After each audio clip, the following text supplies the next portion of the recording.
सुमुखी नलिनी सुभ्रुः शोभना सुरनायिका कालकण्ठी कान्तिमती शोभिनी सूक्ष्मरूपिणी वज्रेश्वरी वामदेवी वयोव्यस्था विवर्जिता सिद्धेश्वरी सिद्धविद्या सिद्धमाता यशस्विनी विशुद्धिचक्रनिलया रक्तवर्णा त्रिलोचना खट्वाङ्गादिप्रहरणा वदनैकसमन्विता पायसान्नप्रिया त्वक्स्था पशुलोकभयङ्करी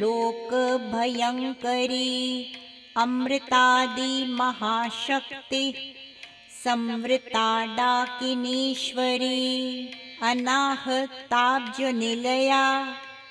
श्यामा भावदनद्वया द्रष्टोज्ज्वलाक्षमालादि दरारुधिरसंस्थिता।